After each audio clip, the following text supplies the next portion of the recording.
saya tahu bahwa di dalam apa yang kita tabur, ya, itu firman Tuhan katakan apa yang ditabur itu yang dituai. Berhenti menuai itu karena berhenti menabur. Ishak di masa kekeringan, Ishak tetap menabur. Firman Tuhan berkata, siapakah yang berhenti menuai? Adalah orang yang berhenti menabur. Itulah orang yang berhenti menuai. Saudara yang terkasih dalam Tuhan, karena itu biarlah hari ini kita sama-sama boleh meminta Tuhan menolong kita. Saya berdoa dan sangat kuat, ya. Saya rasakan bagaimana saya mengajak kita bersama-sama untuk mengucapkan kalimat ini. Hidup menyukakan hati Tuhan. 1, 2, 3. Hidup menyukakan hati Tuhan. Inilah tema besar kita di bulan September. Ya, yuk kita ucapkan sama-sama. Hidup menyukakan hati Tuhan. Hidup menyukakan hati Tuhan. Iya. Saya tampilkan buat kita sebentar.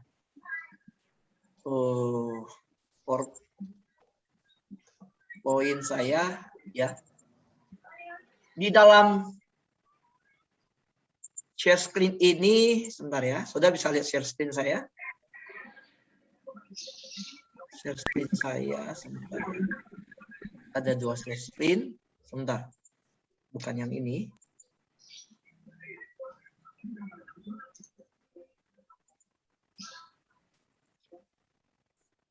Tapi yang ini. Sudah bisa lihat screen saya, saudara? Belum. Belum ya? Iya. Saya kurang terbiasa karena saya pindah tempat posisinya. Saya close yang ini dulu. Sebentar ya.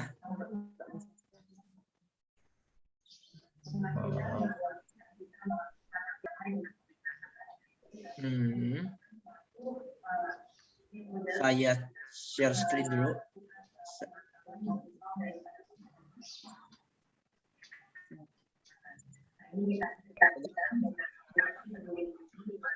Udah ya. Nah, ada nih suara mic-nya untuk bantu saya ini.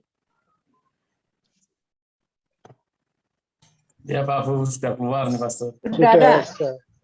Oke. Sebentar, saya kasihkan co-host dulu ke 1 orang untuk bantu saya kalau ini ya. Maaf tidak seperti pagi ya, karena saya inilah saya mau kembali ke tempat biasa karena ini tidak biasanya nih. Sebentar ya. Kasih co-host ke saya boleh Pak. Saya lihat. Udah ya Bu Mevang ya. Oke, tolong bantu di ini ya. Ya. Nggak boleh panik nih. Kalau panik bisa blank semua di pikiran. Terus duduknya di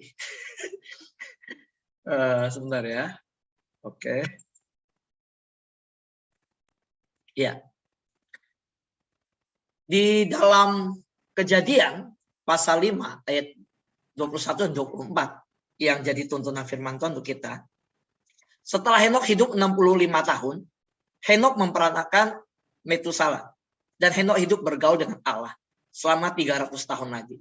Setelah ia memperanakan Metusala dan ia memperanakan anak-anak lelaki dan perempuan. Jadi Henokh mencapai umur 365 tahun. Dan Henokh hidup bergaul dengan Allah. Lalu ia tidak ada lagi. Sebab ia telah diangkat oleh Allah. Nah, ada 2 yang diulangi kalimat yang persis. Henokh hidup bergaul dengan Allah. Henokh hidup bergaul dengan Allah. Hidup bergaul dengan Allah itu apa kesamaannya dalam bahasa lain ketika saya lihat di dalam terjemahan-terjemahan lain. Yaitu disebut dalam terjemahan Alkitab lain, Henokh berjalan dengan Allah. Henokh menuruti Allah. Henokh tetap dalam persekutuan dengan Allah. Nah, saudara, ketika dikatakan Henokh hidup bergaul dengan Allah, manusia pertama yang diakui oleh Tuhan, dan Tuhan berkata bahwa orang itu berjalan dengan Allah. Allah berkata, orang ini nurut. Ya. Tuhan mengakui Henokh hidup tetap dalam persekutuan dengan Allah. Di masa di mana Henokh hidup, kalau kita pelajari firman Tuhan, Alkitab menyatakan masa itu sudah hancur. Semua manusia berdosa dengan melakukan perbuatan hidup yang seperti zaman Nuh. Jadi kalau saudara lihat zaman Nuh dihukum, itu sudah terjadi keadaan dunia itu seperti di zaman Henokh. Itulah menunjukkan betapa Tuhan sabar. Dari Henokh Tuhan tidak menghukum sampai zaman Metusalah. Dari Metusalah turun ke Lamek. Lamek sampai ke zaman Nuh. Di Nuh itu Tuhan mulai akhirnya memberikan air bah. Jadi saudara, apa yang terjadi pada kita di pandemi ini? Saya percaya sebenarnya kematian yang begitu banyak terjadi dengan apa yang melanda dunia ini. Tuhan sudah sabar menunggu manusia bertobat. Sudah sekian lama ya umat manusia di mana hidupnya Tuhan rindukan untuk mengerti rencana Tuhan. Bisa jadi yang terjadi hari ini dengan dunia sebenarnya terjadi sekarang, sudah lama akan terjadi, tapi Tuhan masih tahan. Tuhan masih kasih dunia dengan memberi kesempatan dan sampai akhirnya terjadi pada hari ini. Kalau kita lihat di masa Henokh, itu dunia yang di zaman Nuh hidup dengan hancur, semua manusia begitu berdosa. Itu sudah Tuhan peringatkan di zaman Henokh. Nah, apa yang kita dapat dari perkataan firman Tuhan ya, dari terjemahan yang berkata Henokh hidup bergaul dengan Allah, itu yang kita selama ini dan kita tadi baca. Di dalam terjemahan lain, Henokh hidup berjalan dengan Allah.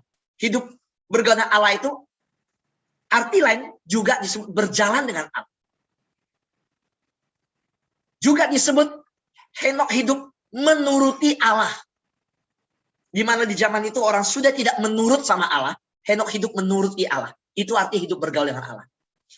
Henokh hidup tetap dalam persekutuan dengan Allah. Di saat di zaman itu orang tidak lagi bersekutu dengan Allah. Nah, saya percaya, saudara, ada orang-orang dipilih Tuhan untuk tetap hidup.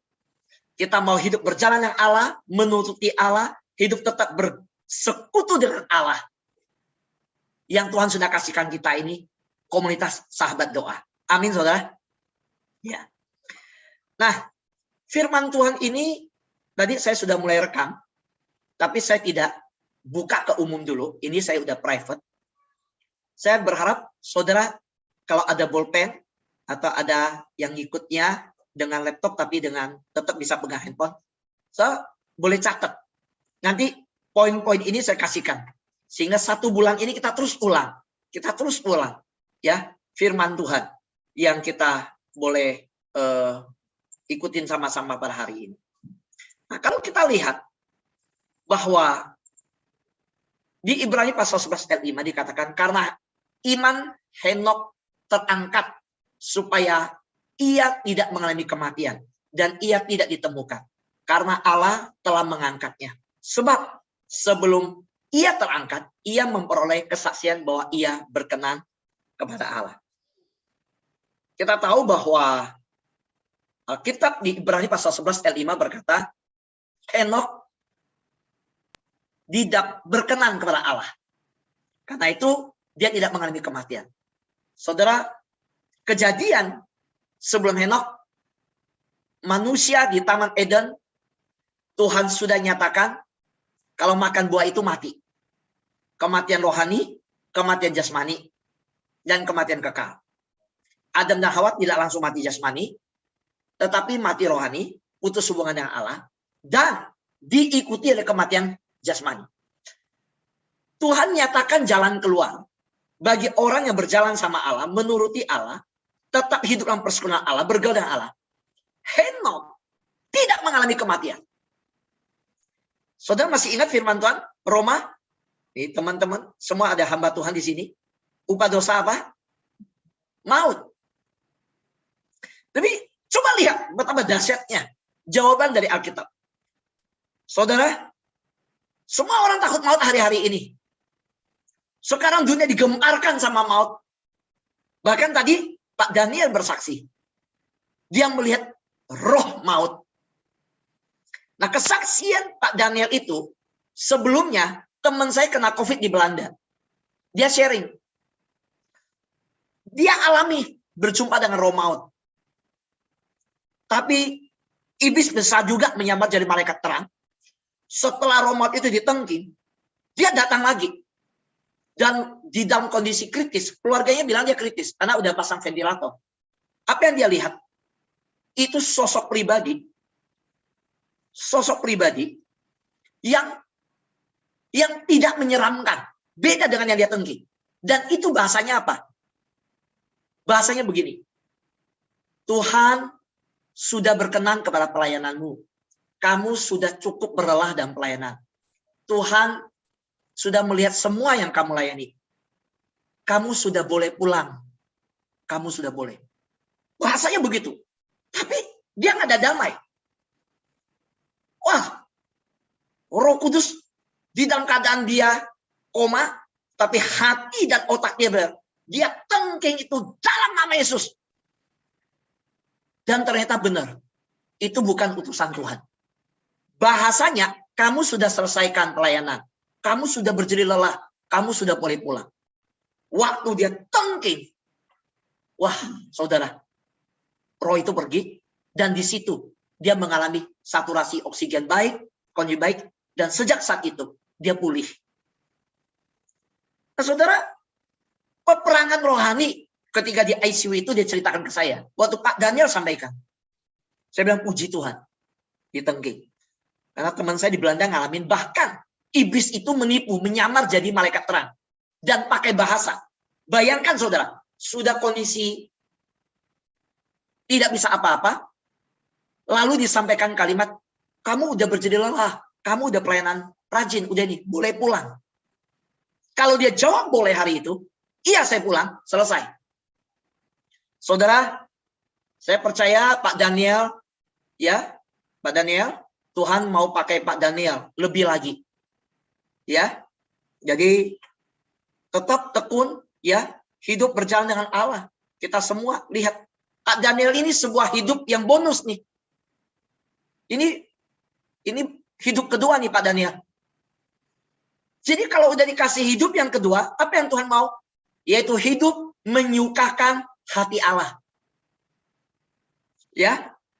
Dan orang yang hidup menyukakan hati Allah apa? Dia berjalan dengan Allah, dia bergaul dengan Allah, dia hidup menuruti Allah, dia hidup tetap dalam persekutuan dengan Allah. Dan ini maksudnya menyukakan hati Allah. Saudara, roh maut telah dipatahkan. Ketika Henok diangkat, saya ceritakan ya, Henok di dalam kitab kejujuran. Saya pernah dengar kitab kejujuran. Jadi kalau sudah baca kitab Yosua, Alkitab kita, di situ ada disebut tuh kisah hidup ini, orang-orang kudus ini ada dicatat dalam kitab kejujuran. Kisah kepahlawanan pahlawan Israel ada catat kitab kejujuran. Nah, di Alkitab kita setelah dikanonisasi, kitab kejujuran nggak masuk. Tapi itu menyimpan cerita-cerita yang memang hidup dan ada dalam budaya, tradisi, dan sejarah. Nah, diceritakan Henok itu di dunia yang begitu rusak. Sama seperti zaman Ayub. Dia sedang mengajar di ladang. Ya, zaman dulu belum ada Zoom.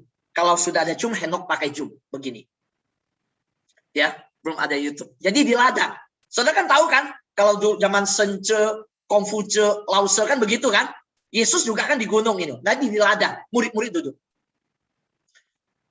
Dia mengajarkan. Jadi Henok itu punya iman yang kudus. Ya, kalau Nuh itu iman yang bertindak. Itu ya. Itu. Kalau Habel itu iman yang taat. Tuhan suruh persembahkan yang domba, ya domba, dia bukan hasil tanah. Kain nggak taat. Jadi Habel punya iman yang taat, ya Henok punya iman yang kudus, ya hidup di tengah zaman yang nggak mementingkan bergaul dengan Allah, tidak mementingkan, nggak nurut sama Allah, tidak berpikir, tidak mau hidup berjalan Allah, tidak mau hidup dalam persekutuan dengan Allah, menjauhkan diri dalam pertemuan ibadah. Tapi Henok hidup demikian. Jadi saya sebut Henok punya iman yang kudus, ya. Henok iman yang kudus. Nah, dia mengajar di ladang. Waktu dia mengajar di ladang, dicatat dalam kitab Kejujuran. Saudara, tiba-tiba kereta api berkuda, ya. Kereta berkuda, ya, menyala api, itu datang menjemput dia. Dia dibawa naik, lalu dibawa pergi. Itu murid-muridnya kejar dia. Saudara, diceritakan di tulisan di kitab itu bahwa selama dia dibawa ke padang gurun, dikejar ya. 6 hari murid yang ngikutin itu kereta. Ya, sampai ke padang, ikut ke padang. Tapi di hari ke-7 mulai kereta itu naik ke atas langit. Mulai terpisah dengan dia. Dan mereka semua berteriak. Di situ mereka tidak bisa lagi ketemu dengan Henok. Nah, ini ceritanya sudah ingat nggak? Elia diangkat oleh ke surga. Nah, lihat ya. Di Alkitab Elia juga diceritakan terangkat ke surga. Caranya apa? Saya waktu lihat kisahnya Henok, caranya mirip dengan Elia waktu diangkat ke surga. Saudara, saya berdoa bahwa ketika Tuhan datang, kita semua terangkat. Kita semua dijemput oleh Tuhan. Amin, saudara. Ya. Saudara yang terkasih dalam Tuhan. Mari kita lihat apa yang dimaksud dengan dia dikatakan berkenan kepada Allah. Ya. Saudara, berkenan. Ya. Di Ibrani tadi dikatakan bahwa sebab sebelum ia terangkat, ya, ia memperoleh kesaksian bahwa ia berkenan, Henok berkenan kepada Allah. Jadi orang yang berkenan itu orang yang berjalan dengan Allah, menurut Allah, tetap dalam pesanan Allah ini. Nah, berkenan ini artinya di dalam bahasa yang lain, maaf ya saudara, ini ketikan saya, ya, orang yang menyenangkan Allah. Berkenan itu menyenangkan. Dan di dalam terjemahan yang saya lihat selanjutnya, saya pelajari, itu dikatakan berkenan itu yaitu Henok sangat menyukakan hati Allah. Amin. Menyukakan hati Allah. Yuk kita ucapkan sekali lagi. Inilah tema bulan September kita. Menyukakan hidup menyukakan hati Allah. 1, 2, 3. Hidup menyukakan hati Allah. Siapa yang hidup menyukakan hati Allah? Lambaikan tangan. Nah, saudara, saya sebut pertemuan ini adalah pertemuan doa pengerja. Dan saya mau doa pengurapan waktu nanti tutup. Nah, saudara, kita berkumpul di sini bukan untuk yang meeting, ya. Dan ini pertemuan doa pengerja. Saudara, saya sampai pelajari kamus bahasa Indonesia apa disebut pengerja. Semua pelayan-pelayan Tuhan, semua baik dokter, suster, selain hamba Tuhan, baik yang kerja jadi marsinis, jadi kapten, jadi pilot, jadi apa. Semua orang Kristen yang mengabdi dan mau melayani Tuhan, itu disebut pengerja Tuhan. Amin, saudara. Saudara kan ada yang di asuransi, saudara ada yang di bisnismen, saudara ada yang sudah pensiun tapi tetap dalam keluarga, dan ada yang gembala, ada yang kita semua pengerja Tuhan. Amin. Nah, saudara, saya lanjutkan untuk visi kita di bulan September. Ya, jadi ingat berkenan artinya ya hidup Henok berkenan. Nah, kita mau jadi orang berkenan di hati Tuhan. Nah, karena orang yang berkenan seperti Henok tidak mengalami kematian, diangkat oleh Tuhan. Kenapa? Karena dia hidup menyenangkan Allah, disebut Henok sangat menyukakan hati Allah. Saudara, dikasihi, berkenan, itu juga disebutkan, diberikan panggil ini kepada Yesus. Dikatakan bahwa ketika Yesus dibaptis, keluar dari air, terdengarlah suara dari sorga yang mengatakan, inilah anakku yang kukasihi, kepadanya lah aku berkenan. Jadi Yesus, ya, pribadi yang juga berkenan, ya, berkenan. Berarti Yesus adalah satu pribadi yang hidup menyukakan hati Bapa. Amin, saudara. Amin. Menyukakan hati Bapa. Nah, saudara, bagaimana Yesus menyukakan hati Bapa? Kalau kita lihat, dikatakan bahwa Yesus di Matius pasal 11, 27, di situ dikatakan, ya Bapa, itulah yang berkenan kepadamu. Semua yang telah diserahkan kepadaku oleh Bapakku. Dan tidak seorang pun mengenal Allah selain Bapa. Tidak seorang pun mengenal Bapa selain anak. Dan orang yang kepadanya anak itu berkenan menyatakannya. Jadi kalau kita lihat ketika berbicara tentang Yesus juga pribadi yang berkenan, yang hatinya, hidupnya sangat menyukakan hati Bapa. Dan orang yang menyukakan hati Bapa, dia itu diberikan pernyataan oleh Bapa. Dan Yesus sendiri berkata, ya, bahwa orang yang kepadanya anak itu berkenan menyatakan. Jadi saudara dan saya, kalau hidup kita menyukakan hati Bapa, maka apa yang Bapa tahu, yang dinyatakan kepada anak tidak akan sembunyikan kepada kita. Bahwa anak pun, Yesus pun akan nyatakan kepada kita rahasia-rahasia ilahi. Siapa yang di sini berkata, saya mau mengenal rahasia-rahasia ilahi? Lambaikan tangan.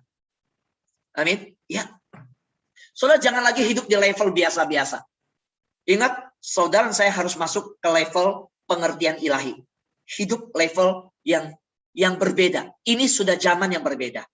Lebih lagi kita rindu bahwa rahasia-rahasia yang Bapa telah nyatakan kepada anak, anak nyatakan kepada kita. Tapi siapa yang bisa menerima pernyataan dari anak? Bagaimana firman Tuhan diungkapkan, rahasianya dibukakan kepada kita. Yaitu orang yang hidupnya sangat menyukakan hati Allah. Saudara, kalau kita lihat bagaimana Yesus menyatakan bahwa dia akan menyatakan, ya, orang yang kepadanya anak itu berkenan menyatakannya. Mari kita menjadi orang yang Yesus berkenan menyatakan kepada kita. Matius pasal 12 ayat 18 berkata, lihatlah, itu hambaku yang kupilih, yang kukasihi, yang kepadanya jiwaku berkenan.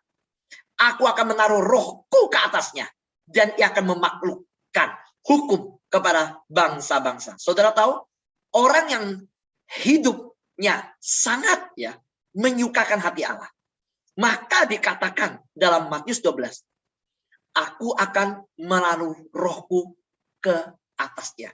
Siapa di sini yang berkata, Tuhan saya rindu, Roh Kudus selalu memimpin aku, selalu ada menuntun. Aku mau hidup mengalami tuntunan Roh Kudus yang ada di atas kita.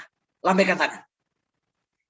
Hari ini saya sudah mengungkapkan rahasia firman itu kepada kita, yaitu orang yang hidup menyukakan hati Allah. Nah, yang selanjutnya, soal kita lihat bersama-sama. Saudara, kita tahu bahwa ketika Yesus di pasal 17 Matius diungkapkan naik ke atas Moria bersama Petrus, Yakobus, Yohanes, dikatakan dan tiba-tiba sedang ia berkata-kata, turunlah awan yang terang menaungi mereka. Dan dari awan itu terdengar suara yang berkata, inilah anak yang kukasihi, kepadanyalah aku berkenan.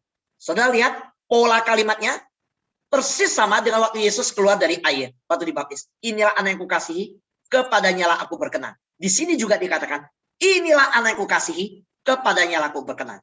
Jadi Yesus adalah pribadi yang selama hidup di dunia sangat menyukakan hati Bapa. Dan Bapa berkata, dia anak yang dikasihi dan Bapa berkenan kepada dia. Saudara, saya berdoa bahwa para pengerja sahabat doa adalah pribadi-pribadi yang hidup menyukakan hati Allah. Yang katakan amin. Lambaikan tangan. Amin. Amin. Soalnya yang terkasih dalam Tuhan, mari kita lihat apa yang Tuhan akan tuntun kita selanjutnya. Terus berjalan bulan ini. Saudara, saya mengikuti perkembangan di bulan Agustus. Bagaimana seluruh dunia dikejutkan. Jadi bukan hanya pandemi. Saudara harus tahu, dunia juga dikejutkan. Seluruh dunia. Tentang Afghanistan. 20 tahun lebih Amerika di sana. Sekali ditinggal. Mereka berpikir Taliban mungkin masih butuh waktu. Tidak taunya. Bukan butuh berbulan-bulan. Hanya 1 minggu. Taliban kuasai Afghanistan. Wah, ini jadi berita gempa. Negara itu terjadi eksodus. Kita mendengar ada yang naik pesawat mau dievakuasi, jatuh dari pesawat. Pesawat yang bisa muat 100 lebih, masuk 600 orang lebih.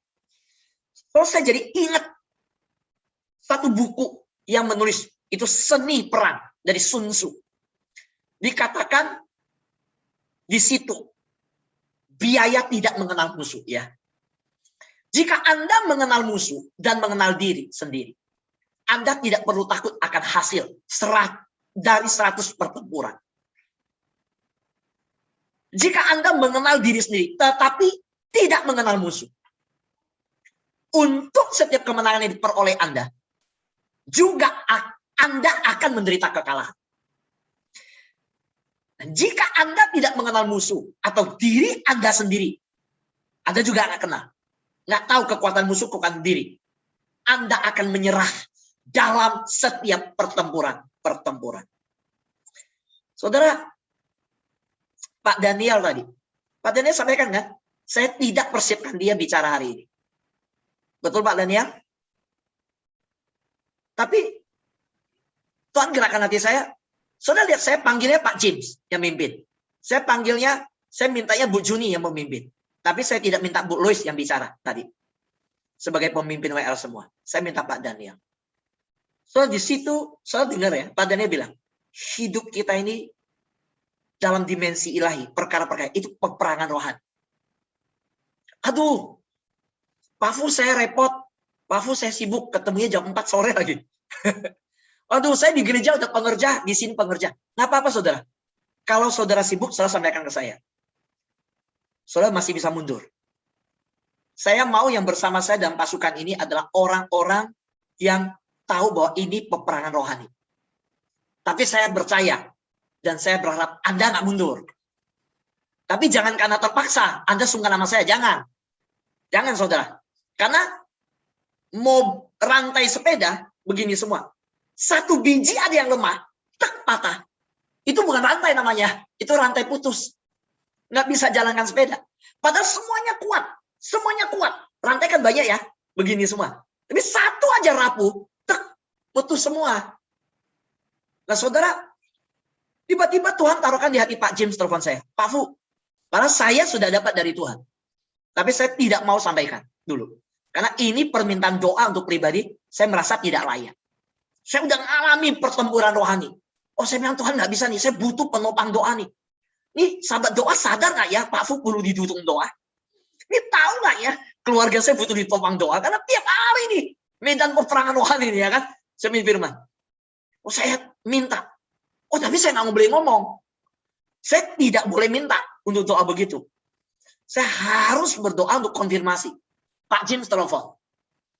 Waktu dia telepon dia sampaikan. Saya bilang ini udah waktunya. Dia bilang Pak James pimpin. Karena Pak Jim sebagai hamba Tuhan, ya kita sebagai hamba Tuhan peka. Pekerjaan Tuhan itu bukan bicara bakat. Saudara, orang pintar banyak. Tuhan nggak pakai orang pintar. Tuhan bisa pakai orang bodoh. Korintus bilang, betul? Iya. Orang punya banyak, orang hebat banyak yang Tuhan mau pakai. Nah ini besok saya akan bahas dalam bulan ini. Bagaimana bergaul dengan hidup menyukai hati Allah. Tuhan mau orang setia dan tulus. Sama-sama ngomong di rumah masing-masing. Setia dan tulus. Ya. Kalau tidak setia, kalau tidak tulus, nggak bisa jalankan pekerjaan rohani. Di pekerjaan Tuhan. Nah, tadi saya sampaikan bahwa ketika kita tidak mengenal musuh, tidak mengenal diri, kita akan kalah total. Ketika kita kenal diri, tahu, tapi nggak kenal musuh, bahaya. Jadi kita harus tahu siapa musuh, siapa kita. Saudara, siapa musuh kita? Musuh kita singa yang meraung-raung. Musuh kita iblis. Saudara sedang memutuskan masuk ke dalam pertemuan rohani, tapi ingat, jangan takut. Karena kemenangan itu hanya disediakan bagi serdadu yang berperang. Amin, saudara? Iya. Nah, siapakah musuh? Iblis yang menyamar jadi malaikat terang. Saudara, karena ini doa pengerja, firman Tuhannya bobotnya beda ya. Nggak khotbah 30 menit ya saudara. Ini sharing visi semua ya. Waktunya juga panjang saudara. Harus siap ya duduknya. Kan serdadu saudara. Tentara saudara. Ya kan? Tentara harus siap. Saudara. Jadi. Kita sama-sama saya ajak untuk tahu keadaan dunia. Bagaimana musuh kita saat ini bergeraknya sekarang ini di pandemi. Saudara, saya percaya iblis sedang menarik semakin banyak orang dan terus menarik sebisanya sebanyak orang untuk ikut dia ke neraka. Dan Tuhan sedang memakai anak-anak Tuhan yang bersedia hidup menyukakan hati Allah, yaitu berjalan bersama Allah, bergaul dengan Allah, bersekutu dengan Allah, ya. Tuhan sedang mencari anak Tuhan yang mau merebut jiwa-jiwa, merampas dari api neraka untuk dibawa ke surga. Siapa yang Tuhan pakai? Saudara dan saya. Katakan amin. Ya. Jadi saudara, sahabat doa ini bukan fellowship yang tidak mengenal rencana Tuhan. Enggak. Kita harus tahu tuntunan Tuhan kemana. Kita terus lihat tiang awan, tiang api. Kita tidak langsung seperti murid-murid hidup zaman bersama Yesus. Yang Israel juga cuma Musa ketemu Tuhan Allah. Yang lain, enggak. Yang lain cuma lihat aja. Dengerin Musa mimpi kemana. Dan Musa juga lihat tiang awan, tiang api sama kemana. Nah saudara, maka hari ini saya ajak kita. Yuk kita lihat Tuhan tuntun kita dan tiang awan, tiang api kemana. Nah mari kita lihat ya bahwa kita harus tahu dunia sekarang iblis seperti apa bergerak. Nah, saya mau sampaikan milikilah kesadaran. Ya, miliki kesadaran. Saudara, siswa tahu sadar untuk belajar. Ya, kalau duduk makan sama orang tua sadar duduknya di restoran masuk posisinya di mana. Sadar diri. Saya lihat di bahasa Inggris itu consciousness ya. Awareness ya, self awareness. Harus ada kesadaran. Nah, saya kasihkan ya, ini banyak ya. Ulangan pasal 30 ayat 1. Maka apabila segala hal ini berlaku atasmu, yakni berkat dan kutuk yang telah kuperhadapkan kepadamu itu, dan engkau menjadi sadar dalam hatimu di tengah-tengah segala bangsa, kemana Tuhan Allah menghalau engkau? Saya bacakan ya. Selanjutnya ya. Ulangan pasal 30 ayat 1 ya. Saya bacakan, saudara, biar saudara tahu perikop ini tentang apa, ya. Perhatikan. Dan apabila engkau berbalik, ayat 2-nya, dan apabila engkau berbalik kepada Tuhan Allahmu dan mendengar suaranya, sesuai dengan segala yang kuperintahkan kepadamu pada hari ini, baik engkau maupun anak-anakmu dengan segenap hatimu dan dengan segenap jiwamu. Jadi ayat 1 bilang, kalau engkau sadar, ya, dan engkau berbalik, engkau dengar suara Tuhan baik-baik, ya, maka, ayat 3, Tuhan Allahmu akan memulihkan keadaanmu dan akan menyayangi engkau. Ia akan mengumpulkan engkau kembali dari segala bangsa, kemana Tuhan Allahmu telah menyerahkan engkau. Sekalipun orang-orang menghalau daripadamu ada di ujung langit, dari sana pun Tuhan Allahmu akan mengumpulkan engkau kembali, dan dari sana pun ia akan mengambil engkau. Tuhan Allahmu akan membawa engkau masuk ke negeri yang sudah dimiliki nenek moyangmu, dan engkau akan memilikinya pula. Ia akan berbuat baik kepadamu dan membuat engkau banyak melebihi nenek moyangmu. Dan Tuhan Allahmu akan menyunat hatimu dan hati keturunanmu, sehingga engkau mengasihi Tuhan Allahmu dengan segenap hatimu dan dengan segenap jiwamu, supaya engkau hidup. Nah, saudara, nanti setelah ini saudara baca di Ulangan pasal 30 ayat 1 dan selanjutnya. Itu janji-janji Tuhan bagi orang yang punya kesadaran. Oh ya, saya anak Allah ya. Gini, kita kan anak, dia bapak. Saya mau tanya semua di sini yang punya anak. Ya, yang anak muda tunggu dulu. Saya mau tanya, yang punya cucu, punya mantu juga anak. Saudara, seneng nggak punya anak yang dia gaya hidupnya, perkataannya, kita lihat seluruh kehidupannya, dia itu berusaha menyukakan hati kita. Seneng nggak punya anak begitu? Kemarin anak saya mengejutkan saya di mobil. Saya mau cita-cita ini. Waktu papa ngomong kalimat mau saya jadi begini, saya langsung pingin seperti yang papa mau. Jadi dia ngikut satu namanya Mary Liana. Semua disuruh bikin tugas. Cita-citanya apa? Saudara tahu, pernah dengar cita-cita anak begini? Semua kan pilot, cita-citanya apa? Menyukakan, menyenangkan, bikin hati papa saya senang. Gurunya bilang, ini bukan cita-cita. Enggak, guru bilang, cita-cita saya. Enggak, kamu mau jadi apa? Saya jadi apa saja yang papa saya mau. Saya mau jadi yang papa saya mau. Waduh. Wah, mamanya langsung iri karena disebut papa, cuma papa, saudara. Di mobil ada mamanya, dia ngomong apa? Tapi saudara, saya tidak menyangka waktu saya berdoa di hadapan Tuhan. Waktu membentuk itu anak saya udah ngomong sebelumnya, belum ada perjanjian kumpul ini. Nah, lalu saya berdoa. Tuhan bawa saya kepada perjalanan awal dunia.